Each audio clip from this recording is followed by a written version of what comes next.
Folks, welcome in to our metabolic reset conversation tonight. I'm so glad you're here. If you're coming in, we're going to make sure everything is lining up. And if you're tuning in, you are probably watching this on either Facebook or YouTube, and it will be saved and streaming. It'll be on Facebook for 30 days, and then it will be over on YouTube from that time forward. So make sure you do that. If you're coming in right now, we welcome you in. I'm about to introduce my guests. You can see their names on the screen, and we're going to do that introduction. But I want to invite you as you come in tonight, as we're going to be talking about metabolic health and resetting that and getting our lives back under control and our health under control.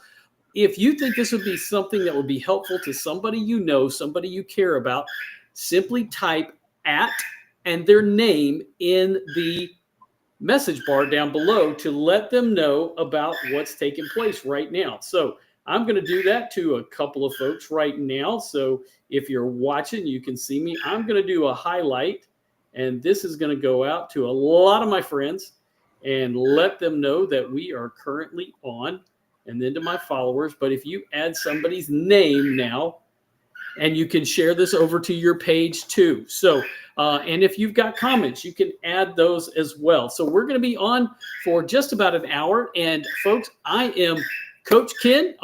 Many of y'all know me as Ken Hagler or Jedi Pastor Ken, which was my moniker on social media for many years. And still am a pastor, but you know, when I was diagnosed with diabetes back in 2023, that was a game changer for me. It was kind of a punch in the gut. And for me, it set me down on a whole different road of actually the path that John Wesley went down himself back in 1747. He wrote the book Primitive Physics because he was concerned about the people's health in England at the time. And because people were not able to get access to doctors, medications, and what they were doing is actually kind of parallel to the health issues that many of us are facing today. And so that was his most popular book. So I feel like I'm walking in some pretty big footsteps. I always have as a pastor, but now tackling that road as a nutrition coach, adding that to what I do as an ordained clergy. But also with me tonight is Charlene Hampton, who is a registered pharmacist. And Charlene, would you share a little bit about your background and your story tonight? Sure.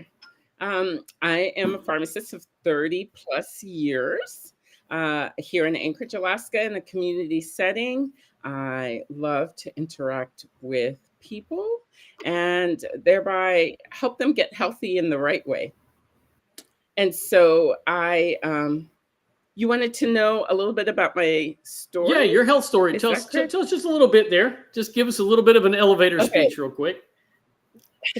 So after 30 plus years of standing on my feet, walking up and down hospital wards, going on rounds or in community pharmacies, in neighborhoods, I had a lot of creaky, achy joints, my elbows, knees, hips, and that disappeared with this program. That's the first thing I noticed. It was absolutely amazing. Nice.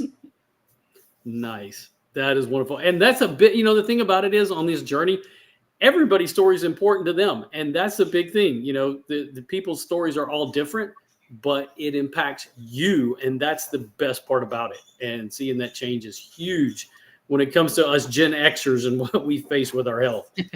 And so, yes, Dr. Lauren Gagliano, share a little bit about yourself and your story as we jump into this tonight. Thanks, Ken. So I am Dr. Gagliano, and I have been a dentist for 30 years, practicing in Anchorage, Alaska. In January 2024, I was diagnosed as a pre-diabetic, but prior to that, I was 10 to 15 years prior to that, I was diagnosed with fibromyalgia, hypertension, and papillary carcinoma of the thyroid.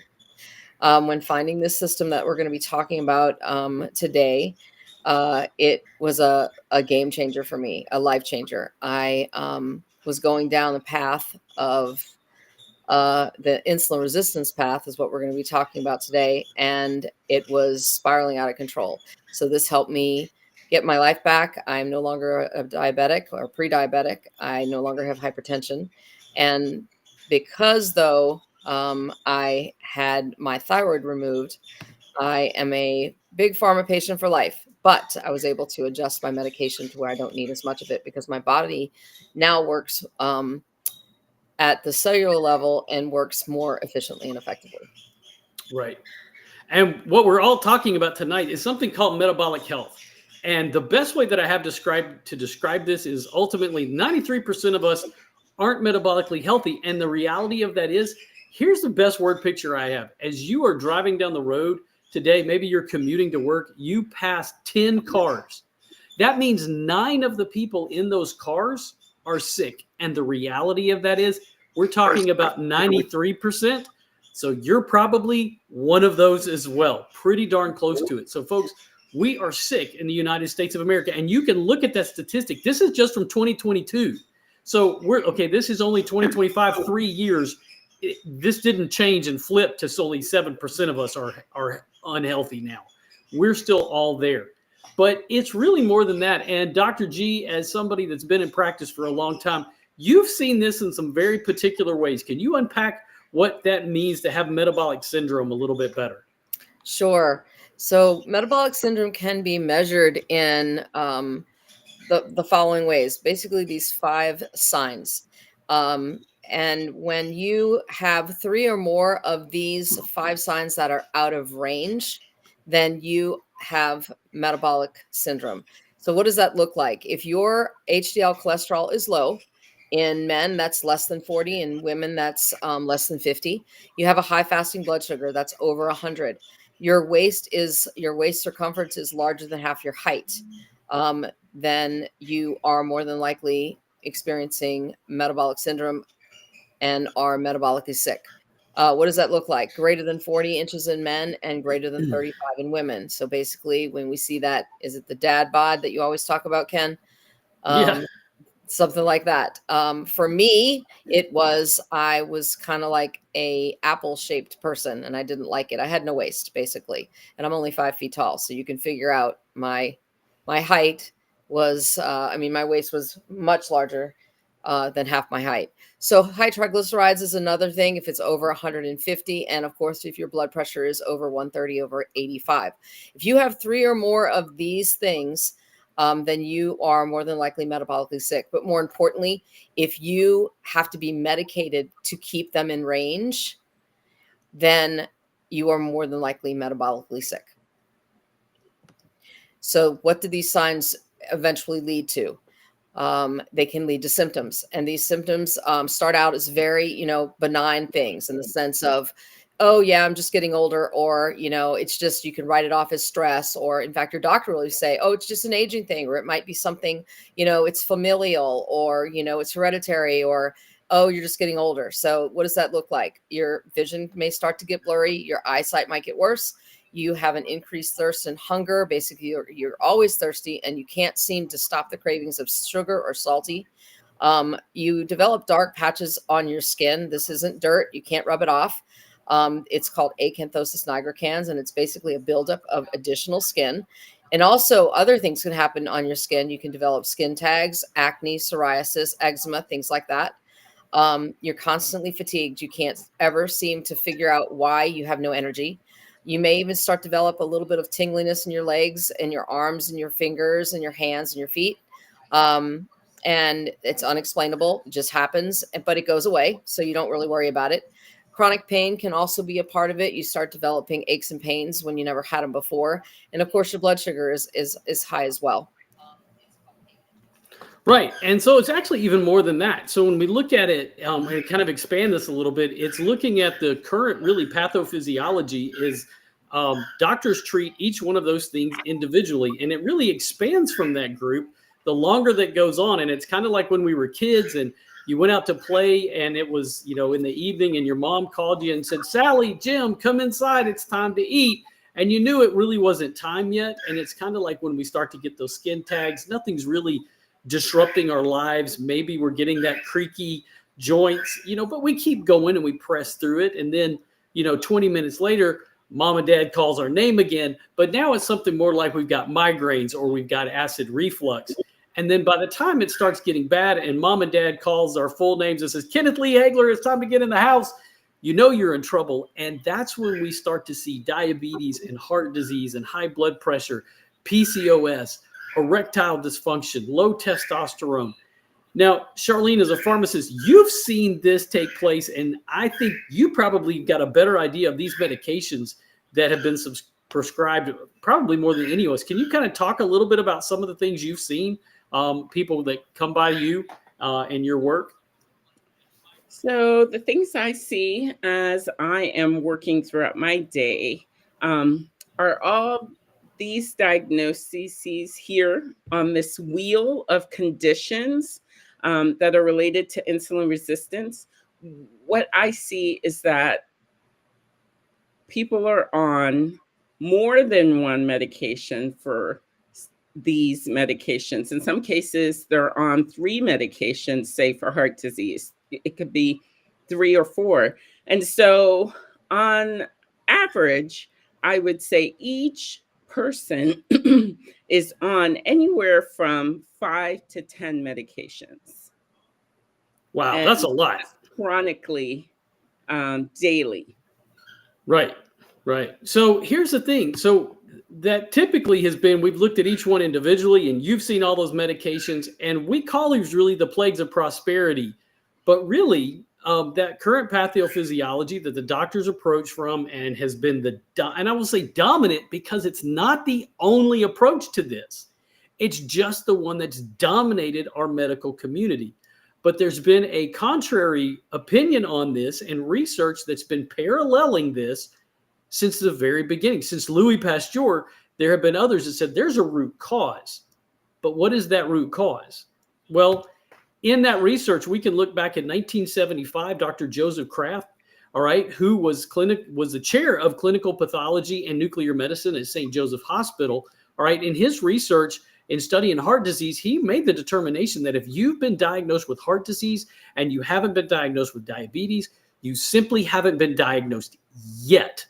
Here, that's the important thing, yet, because what he saw in his research, he developed something called the Kraft test that helped to determine if you have heart disease, where are you at on that scale of diabetes and insulin resistance? Now, while Dr. Kraft isn't with us, he's not the only doctor that's continued that research. And right now, the doctor that has been leading that charge has been Dr. Ben Bickman, who you can see has been the chair of the Department of Cell Biology and Physiology at Brigham Young.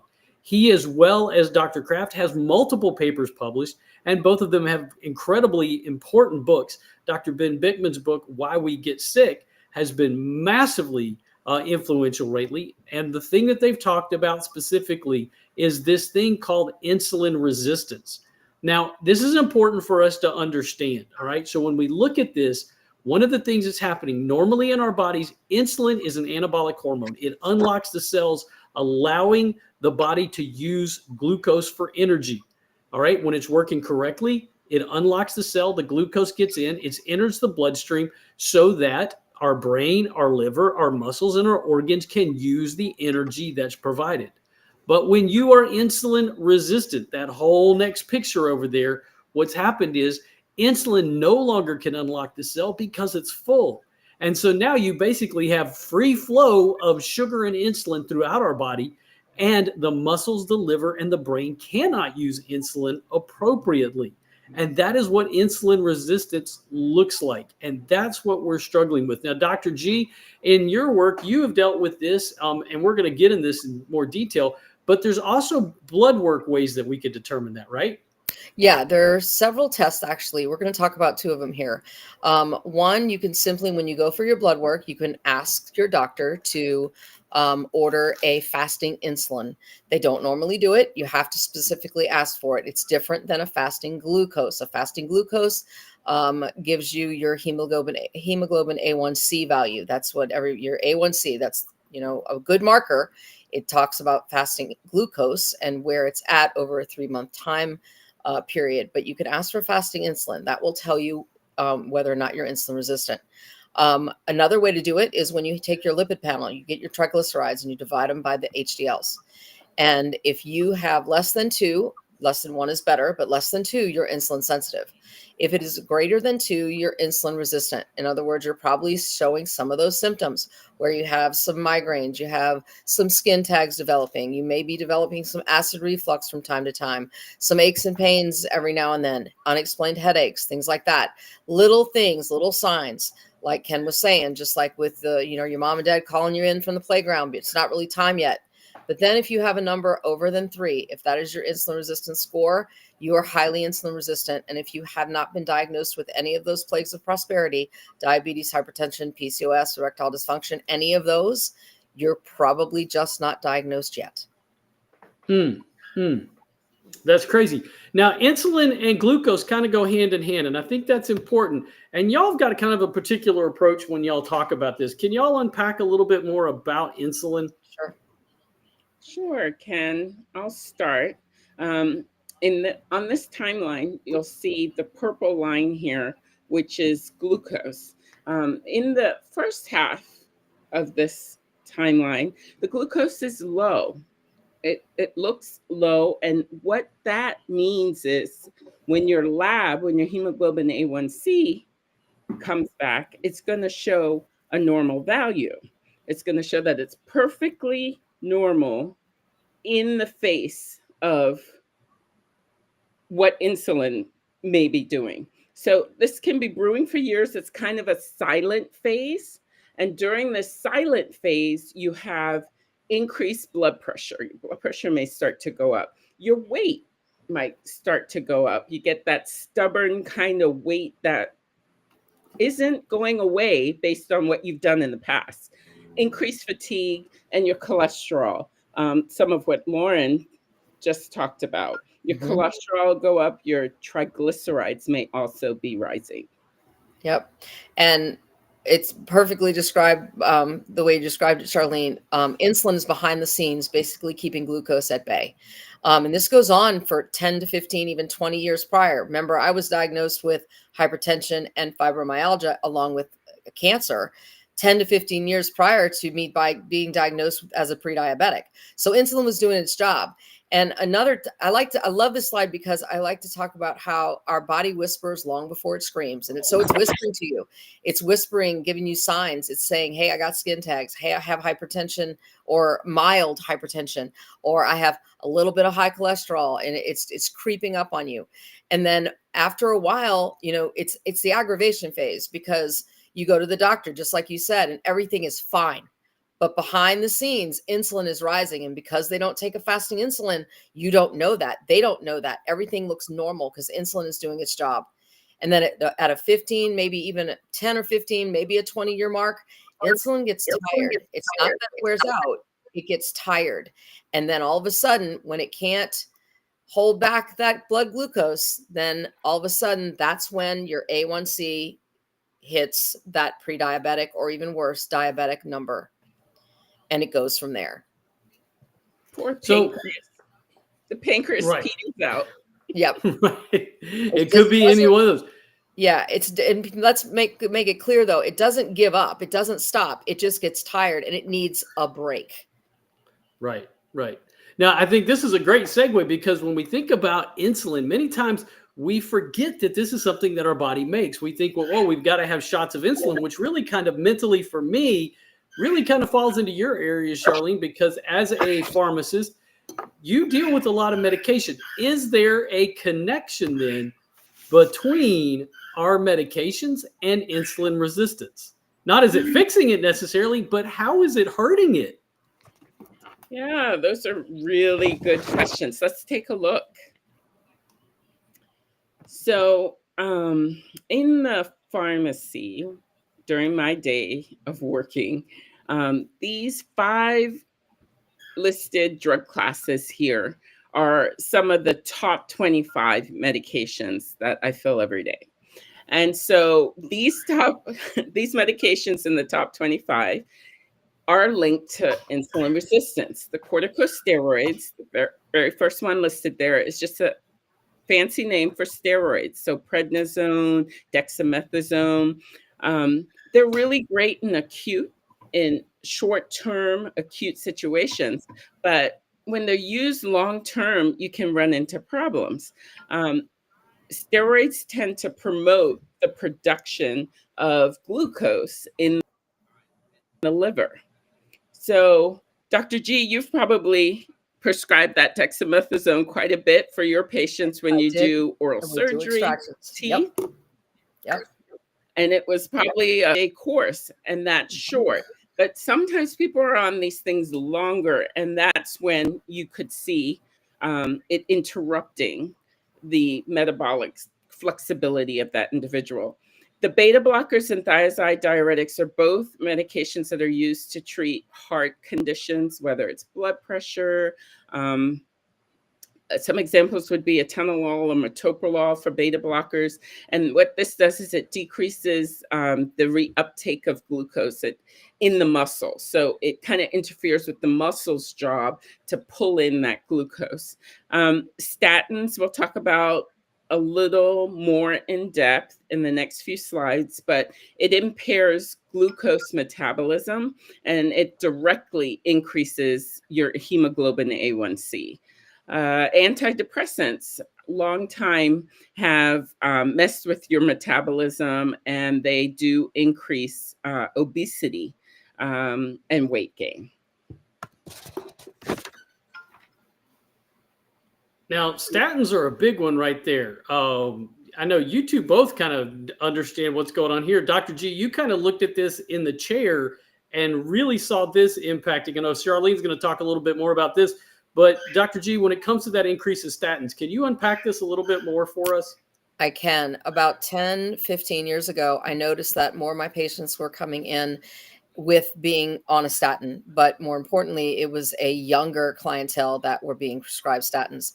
And this article shows that in 2012, 2013, there was between 2012 and 2013 and 2018, 2019, there was an increase of 149% of prescribed statin medication.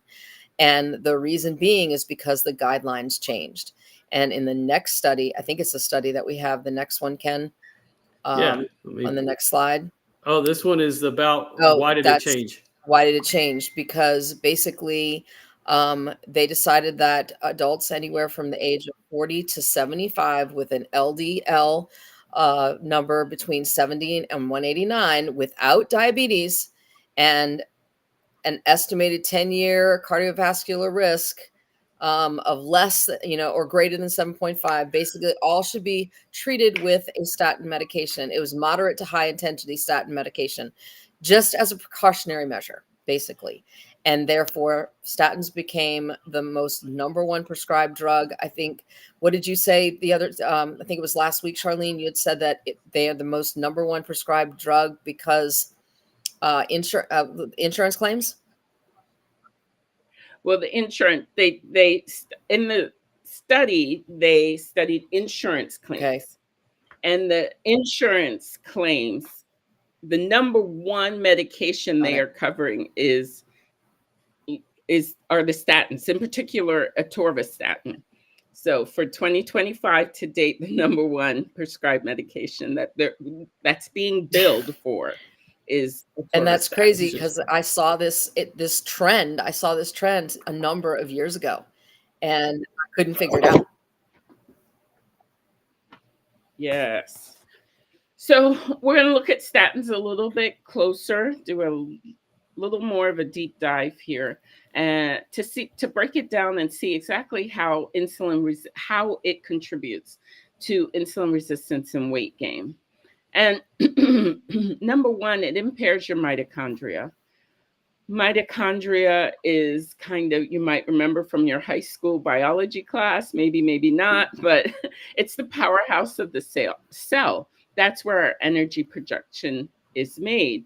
And statins directly block an enzyme, which is critical for the mitochondria function. And this leads to fatigue, reduced physical activity. When we're fatigued, we don't want to move as much. And it results in the mitochondria being underpowered, slowing down your metabolism.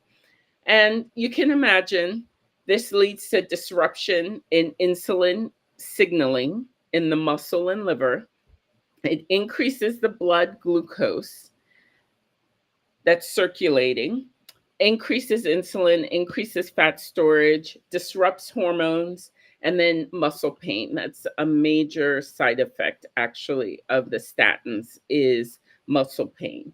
So with all of this, you get an increase in your hemoglobin A1C, setting you up for type 2 diabetes. So as you mentioned, Dr. G, you said people were being prescribed from the study, being prescribed this, even if they did not have necessarily pre-diabetes even, right? So now we're definitely on that road to pre-diabetes and type 2 diabetes. Yep. We'll talk more about that too later. So then we get metformin. Metformin is also a very commonly prescribed medication for pre-diabetes, for type 2 diabetes. It was also used quite often for PCOS.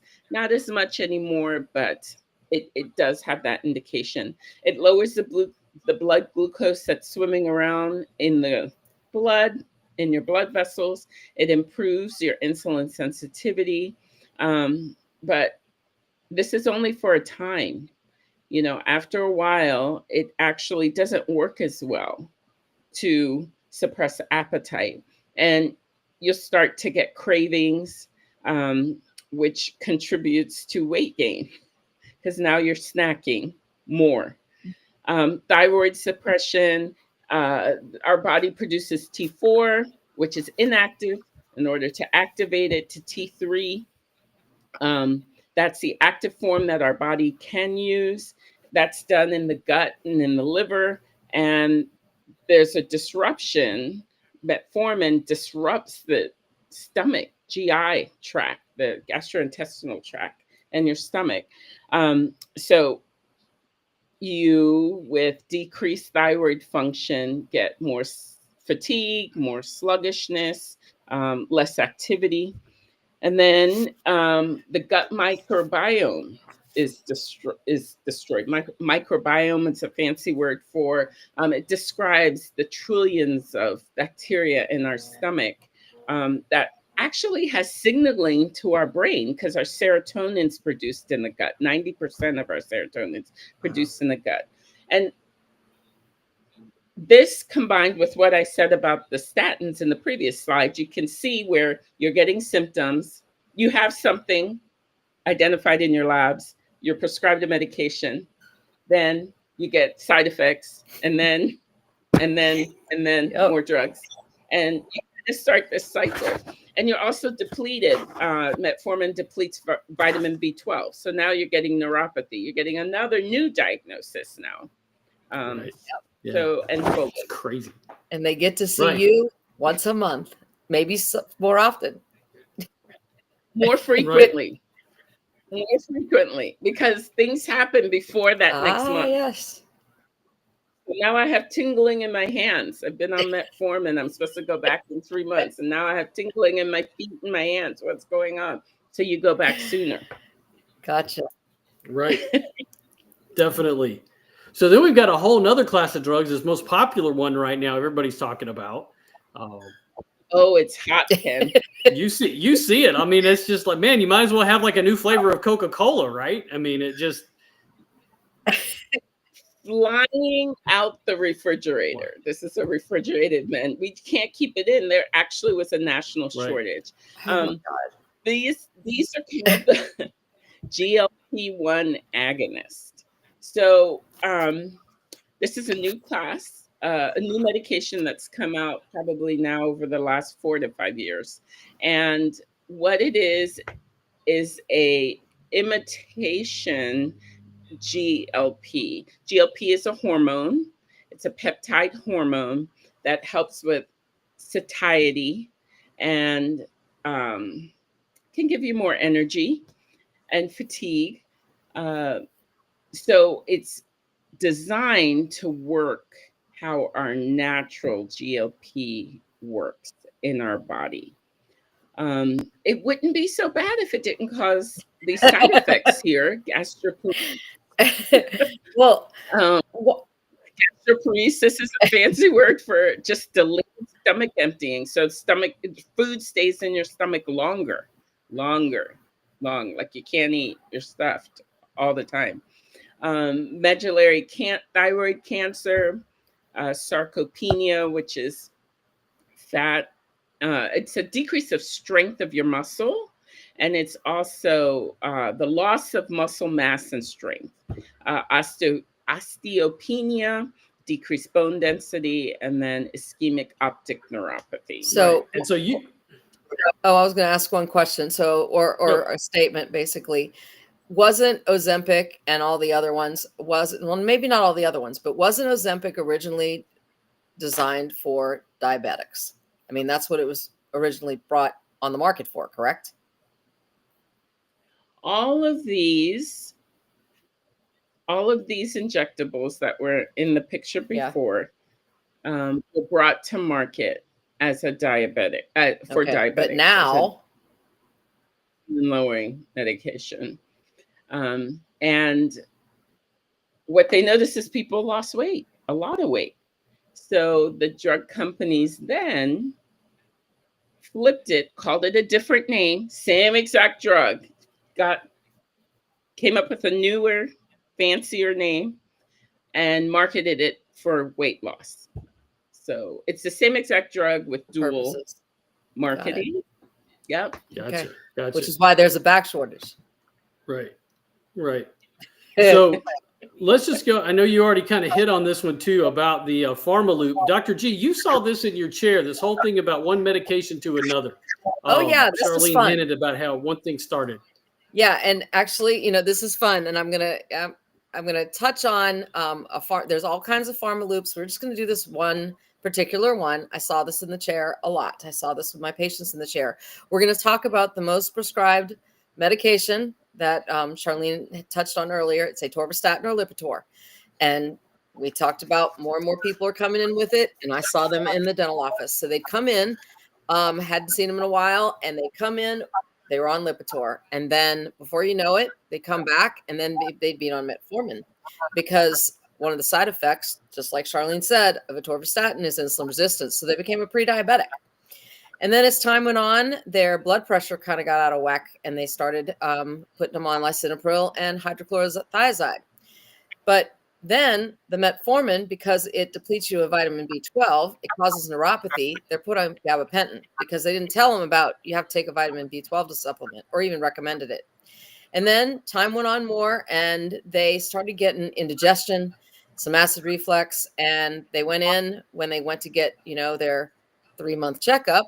And they found that, you're having some stomach issues. Let's put you on a omeprazole or esomeprazole.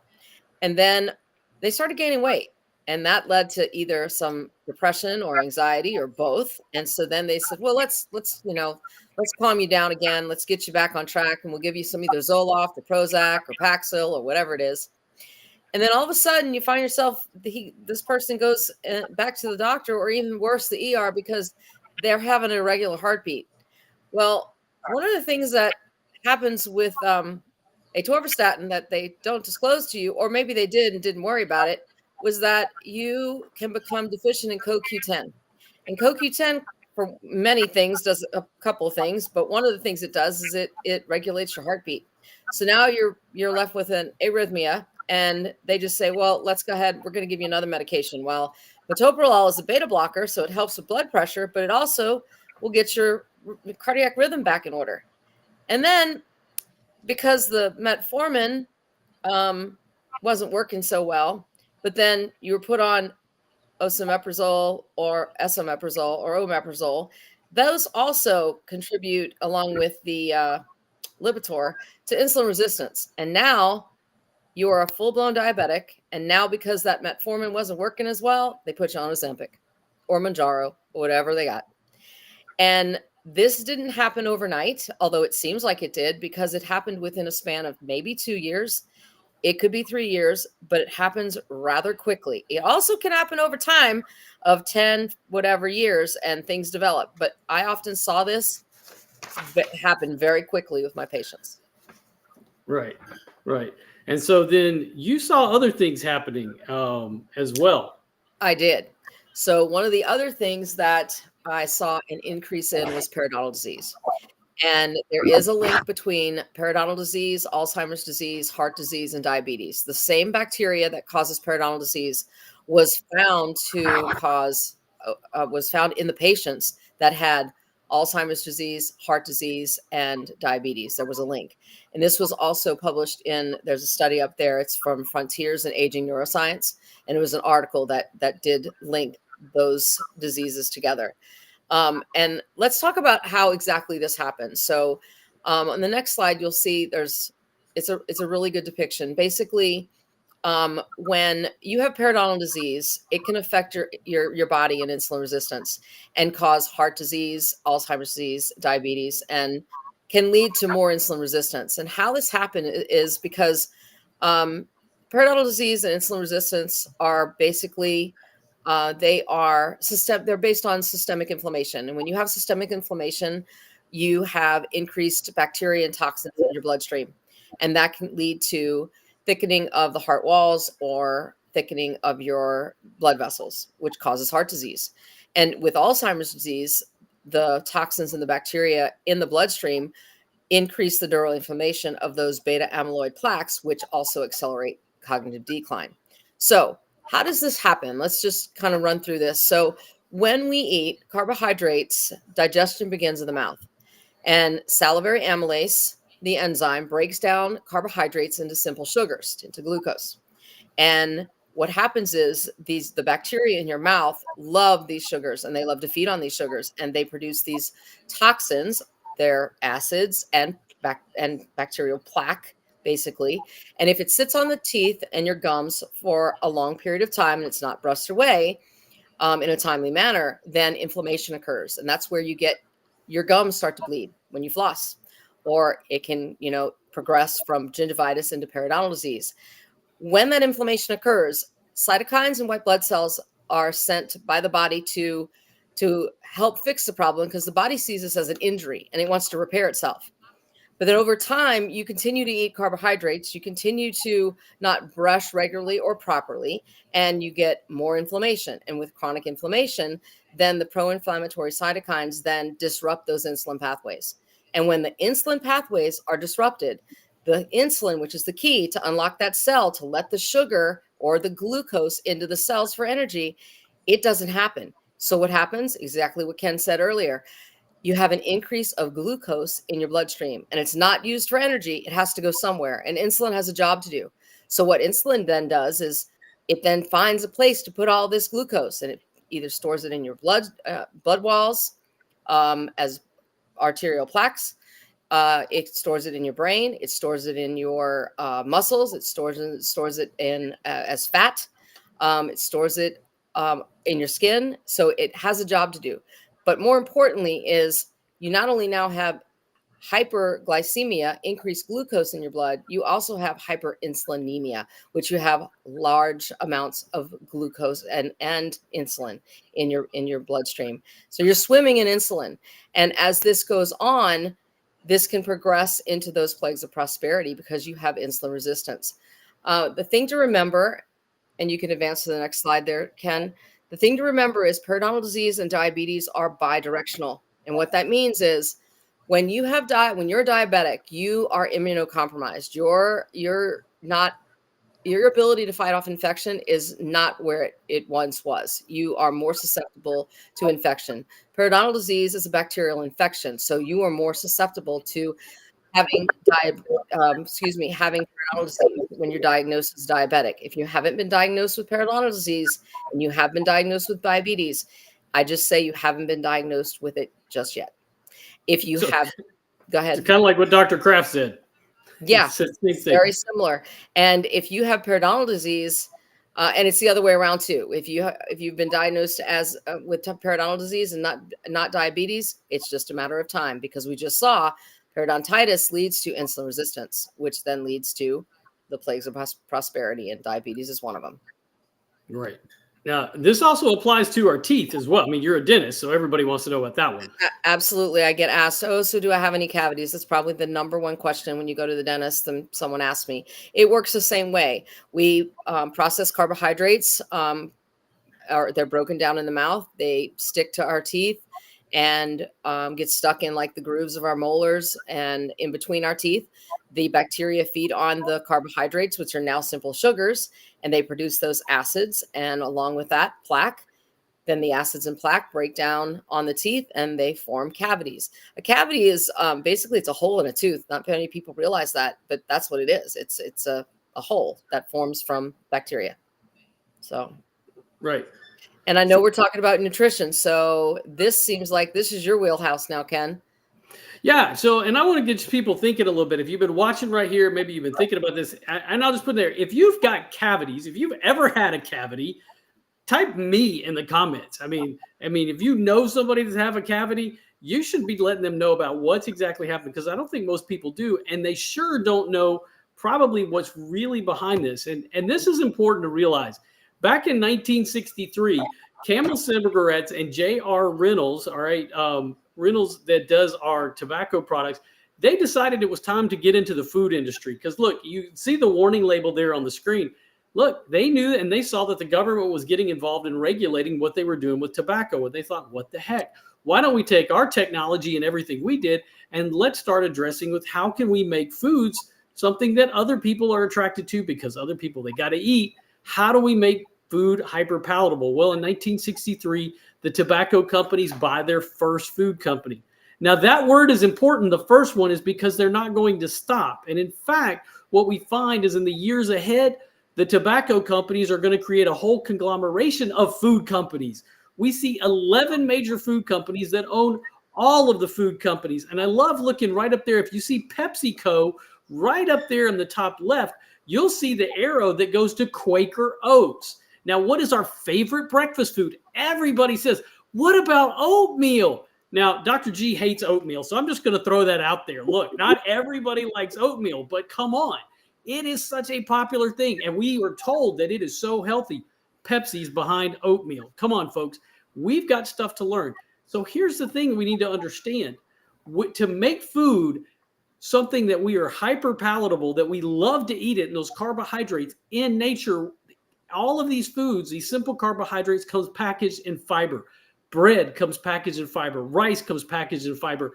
Apples come packaged in pectin, which is a fiber that is intended to control fructose. But we give our kids apple juice when we send them to school for free lunches, thinking they're getting nutrition, and all they're getting is sugar water.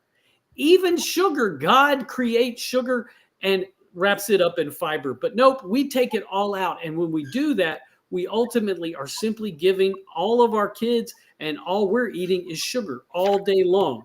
And typically we're taught to eat a certain way. And I always like to call, what method of eating were you taught to eat? And if you think about this, type in the comment, were you taught a 3-meal method and 2-3 healthy snacks, or maybe a 6-meal method? It could have been that as well. So this is how most of us have been taught to eat. We wake up in the morning after burning fat for fuel all night. Remember, you didn't get up and eat. Well, I'm not going to say you didn't get up and have a snack, but you shouldn't have gotten up and getting a snack. We don't need to be doing that. So let's say you slept all night, you were burning fat for fuel, you didn't need to eat anything, but you got up and you started to have cravings in the morning. You ran down and you got that oatmeal, you got that heart-healthy breakfast, and you had the Cheerios and you had your milkshake coffee because you had to go buy Starbucks or the Buck of Stars, I don't know, whatever you want to call it. You spiked your blood glucose. So your blood glucose is increasing. But if you look at that orange line, that's your insulin increasing. So your blood glucose increases and your insulin increases to match it, because insulin is going to keep it under control. You remember we talked about insulin resistance. Insulin is trying to keep that under control. Well, mid-morning, you get cravings again. You get a little hangry. You go grab a low-fat granola bar because it's low-fat, and that's what you were taught to eat. That sent your blood sugar up a little bit. You felt a little better, got a little bit more energy. Then you had to go run errands. Does this sound like the day? Am I talking too fast? But is this how the standard American day is going? I suspect it is. You run to Costco because you got some errands that you need to do, some things to pick up, and you go buy that $1.50 hot dog meal because it's a good deal, and you get Diet Coke because, well, it's Diet Coke. I mean, that's got to be okay, right? Then you get in the afternoon, you start to wear yourself out again. You start to get tired. Then you go grab, maybe some pretzels because that's, of course, better than chips. Gets that energy up just till you get to the end of the day. And just as you get in the car, your spouse calls you up and says, hey, I need you to go grab dinner for the family tonight. Oh my gosh, what are we going to do? Well, up here in Alaska, we're probably going to go to Cane's. If you're in the lower 48, you're probably going to go to Chick-fil-A because, well, chicken, and that's healthy. So you get the family a great dinner and you pat yourself on the back because you did great. So you reward yourself with some ice cream. Does that sound like your day? Mm-hmm. It sounds like a lot of our days. And here's the thing. All day long, you've been wearing that pancreas out. And what we've been ignoring is the reality that every time that you eat those simple carbohydrates, because when you get the French fries out of McDonald's, you're not eating the protein first, you're eating the French fry. There you go. You're spiking your blood glucose with those carbohydrates, and insulin has to keep that under control. And that's where the greatest spike is. Protein is a little bit below that, and it takes longer to digest, and those healthy fats give us the least amount of spikes of our insulin and take the longest to be digested in our body. Now, remember, insulin resistance. Insulin is an anabolic hormone. It is what unlocks the cell so the cell can get that glucose. But when we're insulin resistant, the cell will not let the insulin unlock it so it can use the glucose because it's full. Right here that we look on the right-hand side of the screen, just a quick reminder, the difference between having a normal functioning body and our metabolic health and metabolic syndrome and insulin resistance. And we've got to fix that. There's got to be a change because that is the root cause that has been going on all along that's causing these chronic diseases. And so what we're doing, those high carb diets, remember, insulin is released from the pancreas. The cells resist that because there's too much insulin.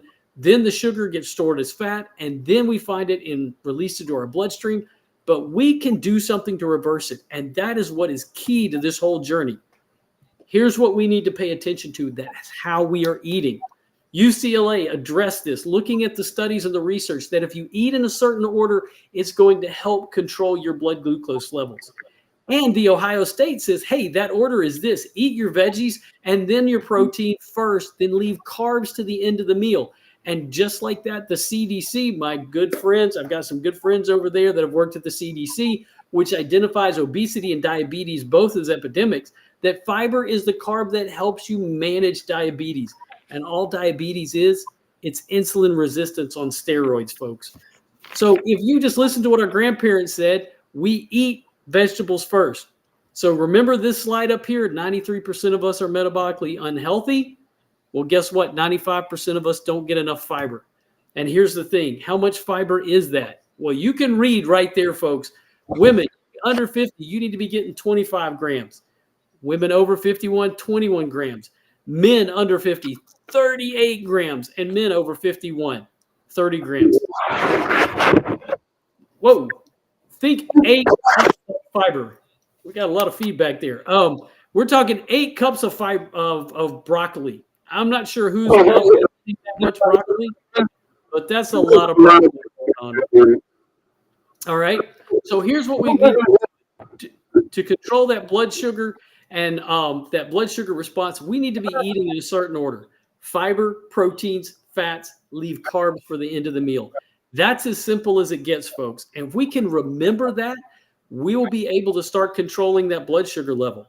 The problem with it is all of this stuff right here that we just talked about, this is hard not to eat during the course of the day. This is surrounding us all the time. So we're going to talk about some tools that are going to help with that in just a second. But what we need to do is something, and what Dr. G talked about, when we eat correctly, all right, we want to eat fiber, proteins, and fats, carbs for the end. And when that food gets into our GI tract, our small intestines are going to release GLP-1 naturally from our bodies. All right. That is the incretin action that is going to signal to the brain that you are full. Our bodies are making GLP-1. I don't know if you realize that or if you all remember what Charlene said earlier. So this is key to what we need to be doing. The other thing is we've got to pay attention to moving from a 3 or 6 meal order of eating to a 2 meal order of eating, or something that's called intermittent fasting. You may have heard of that. All right. The reality of it is we're simply going from 3 to 6 meals to 2 meals during the course of a day. And if you look over at the chart and this research that shows that when we do 2 meals a day, all right, and we eat within an 8-hour time frame, we do a more effective job of bringing down those insulin levels than simply doing calorie counting when we're eating. So what's happening is what we need to do is do that 2 meal method, and that intermittent fasting is going to help reset our insulin sensitivity. So this just kind of sums up, there's different ways that you can do fasting. 16 and 8 is the most popular, and that's the easiest one. That's the 2 meal method that I teach, and that's the easiest one for us to adapt and put into our lifestyle. And what it's going to do is help to move you from metabolic inflexibility to metabolic flexibility. We move from being sugar burners to fat burners. We're going to decrease inflammation, decrease blood glucose, decrease blood pressure, increase human growth hormone, and we're going to increase that insulin sensitivity and finally give our pancreas a break. Now, that can be hard for some of us. Sometimes we need some help. Dr. G, how can we bridge the gap? What options do we have for us? Before I go on, are you hearing that feedback? It I sounds like am. I'm somebody not else sure is where on. it's coming from. I don't either. I was trying to figure it out. Do you hear it, Charlene? You don't? I wonder. Anyway, so bridging the gap. First of all, bridging the gap between metabolically flexible, inflexibility to metabolically being flexible. What does that mean? Exactly what Ken said. It's basically being able to utilize the 2 energy sources for your body, and the ability for your body to determine which energy source to use, basically glucose or fat in the form of ketones. And you're able to switch between using those 2 fuels, the 2 energy sources for fuel. But keep in mind, when you are metabolically flexible, it doesn't mean it's not just about losing weight or having diabetes or anything like that. It's about controlling insulin and addressing the root cause of chronic disease overall. And that way your body can function the way it's supposed to. So that's what we're talking about being metabolically flexible. And food sequencing and intermittent fasting works beautifully. But if you're a bit like me, Or me. and basically I have trouble eating, I'm in the category of eating 21 grams of fiber a day. Now I like broccoli, but 8 cups of it I don't think I could eat in a day. And also because of the way our food system is, a lot of fiber is taken out of our food. So that's a hard thing to do. So what we can do is we could supplement with nutraceuticals. And we're going to talk about those here, these particular nutraceuticals in a moment. But what's the difference between a pharmaceutical and a nutraceutical? Pharmaceutical is they're drugs that treat symptoms of disease, and a nutraceutical can be food, nutrients, plants, vitamins, minerals. And what they do is they support the structure and function of the body. And nutraceuticals, the ones we're going to be talking about, have no side effects, as opposed to the side effects that we had talked about earlier with the pharmaceuticals to help with all of these chronic conditions, a pill for every ill that they give you. So let's move on to the solution. I'll let you go ahead and follow through with that, Ken. Sure. So we're talking about something that has 5 patents, that has clinical studies that back it all up. They are safe and they're natural, just like what Lauren, you were just stating. They are natural products and they're guaranteed. They have a guarantee with them. They're also cost neutral. Over time, it becomes cost neutral. And they are now, it says 50 plus countries, but now they're available in, I believe, 60 plus countries. So let's talk about the first one. The first one we're talking about is Unimate. So Unimate is basically from the yerba mate plant. And it's from Argentina, and it goes through a 5-step purification process where it's handpicked, it's fire roasted, it's extracted, it's concentrated, and it's purified. So you're getting the purest form of yerba mate of any product that's out there without any pesticides, without any herbicides. And some of the things that is in our Unimate is there are polyphenols in the form of ferulic acid and chlorogenic acid. There's also theobromine and mate saponins, as well as other antioxidants. With the chlorogenic acid now, it's available in other things in our environment of, fruits and vegetables. It's also found in coffee and green tea. But unlike those, the concentration in Unimate of chlorogenic acid is 370 times more than any other product on the market that I know of. So what that also translates as is it's 10 times the amount in a premium cup of coffee. So what it does is it stimulates your body's own GLP-1 to help you burn fat for fuel up to 70%. So it's helping to stimulate that hormone to help curb the food noise and help you burn your own fat for fuel. It also improves blood pressure because it's a vasodilator and it's a bronchodilator. There's theobromine. Theobromine is also in the Unimate. It's also found in dark chocolate, and it helps you feel good. It increases your mood. It helps with mental clarity and focus.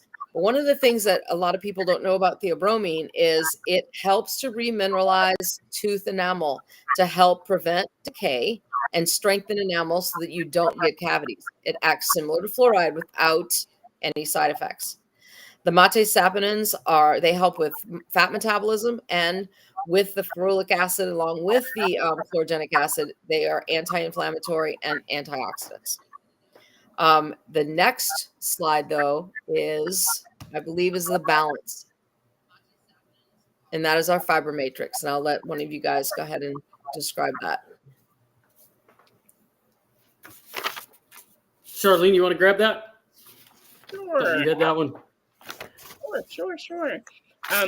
So balance is a tool that can be used when taken right before your largest meal, kind of blunts the carb load, the impact of the carbohydrates that you've consumed. So you don't get that tall peak, that spike in your insulin levels. And what it's made out of, it's a nutraceutical that's made out of natural plant substances, fibers, and it's kind of compounded into a complex matrix. And when taken, it slows the carbohydrate absorption, like I mentioned. It helps to keep you full, or so then you eat less. It increases your fat burning. It also decreases your cholesterol, increases your HDL, and it lowers triglycerides. And it also promotes good gut microbiome. It has vitamins in it and plant molecules. So you might be thinking, well, that kind of sounds like Metamucil. Why can't I just take Metamucil or Benefiber? Well, those products are not a complex matrix. They don't have as much as this does in terms of the insoluble and soluble plant fibers put together in this special kind of biometric complex. And so it's not going to work as well. It's a single source, and this is more a multi-source. It's getting a couple of different areas. Right. You're getting the 7 different soluble and insoluble fibers to create that matrix. So it's more than just one. And I think it's important to bring out right here now, too, is what we were talking about, Dr. G, about how those patents come together and how it works together. Right. So how do you use it? That's a common question. And I don't blame you because I wanted to know, too. So basically, you're going to practice your food sequencing. Fiber first, concentrate on proteins and good fats, and save the carbohydrates for last. But more importantly, you're going to do some intermittent fasting. Fasting doesn't mean eating less, just means eating less often. So what I mean by that is you're not going to skip breakfast. You're going to delay breakfast until later in the day, around lunchtime. In the morning, when you wake up, you're not going to have anything to eat. You're going to drink some Unimate. So you're going to mix that up. It comes in a packet form. You mix it in. I like mine in about 24 ounces of water. And you're going to sip on that all morning. That's going to curb the food noise. It's going to quiet the food cravings. And it's going to help you burn your love handles for breakfast. You are literally burning your fat for fuel. But more importantly, you're keeping your insulin levels low by not spiking your glucose. Then at lunchtime, you're going to practice your food sequencing. You're going to eat fiber first, proteins, good fats, and if you feel like it, have your carbs at the end. If not, you don't have to. The key to this is no snacking. That's another thing. No snacking. And you're not going to want to. When you eat correctly and when you eat in the food sequencing order, you're not going to want to snack. You will get full. You're going to eat to satiety as well. Then in the afternoon, you're going to mix another packet of Unimate and you're going to sip on that through the afternoon. Right before you have your dinner, you're going to mix up Balance. And Balance is something you mix up very quickly and you drink in one big shot, basically. And then again, practicing your food sequencing order, fiber, protein, and fats, you're going to eat your dinner. If for some reason, and you leave the carbohydrates for last, if for some reason you want dessert, eat it right after dinner. Don't wait 3 hours, eat it right after dinner. And that's if you feel like it. So you're not restricting anything that you're doing. You're doing exactly the same thing. You're just modifying it a little bit. Right. And so it's important to know, and I'm going to jump through these last couple ones because you may have some questions if you're on here. You know, we talked a little bit about this. The PDR.net is what Dr. G, you used, and Charlene, you're familiar with this. This is a great resource. You ought to bookmark it. I tell people on your computer, when you get prescribed a medication by your doctors, you want to know what their interactions are. You go to the PDR.net. Well, these nutraceuticals are in the PDR.net because they have the research to back them up. We're not sitting here talking about something that won't benefit you. We're talking about things that have the research. And you may hear some doctors sit there and say, well, this is nonsense. Well, it's not nonsense. It has multiple research and studies to back it up. When we talk about it being like a statin medication, the question I have for you, if we have a fiber deficiency and we have metabolic syndrome, are statins working like fiber or fibers working like statins? Is it a chicken and egg thing? Or is the reality the fact that, folks, you don't get enough fiber and I don't get enough fiber? Statins work like fiber. The fiber is not working like statins. That's what the study is telling you. And that's not the only one. That's from the Cleveland Clinic, one of the top heart hospitals in the world. But here's the thing, the home of the glycemic index, they study metformin. They studied this fiber. Metformin works like fiber. It's not that fiber works like metformin. There's not a chicken or an egg here because we know that fiber came before metformin. You don't have a metformin deficiency. We know that you have a fiber deficiency. The research says it. It is obvious. And when we get the fiber in our diets and we eat correctly, that's the impact. That's why this nutraceutical is so powerful and so important. The second part of it is the tea. This is why we talk about that. This helps to reset the body. This helps to make sure that your body is stimulating the GLP-1 that you need. Again, looking at multiple research studies, all of these are in the PDR.net. So we have a choice to make ultimately. All right. We can go a pill for every ill, or we can make lifestyle changes that are backed by the food that we actually eat. And that's what these are. These are food products. You hear me talk about it, and I've been talking about it for a long time now. The 4 legs on your stool of health. How are you eating? How are you exercising? What are your extras? And who are you encouraging? That's why we're here, is to encourage, because you don't have to stay sick any longer. In fact, it's important right here.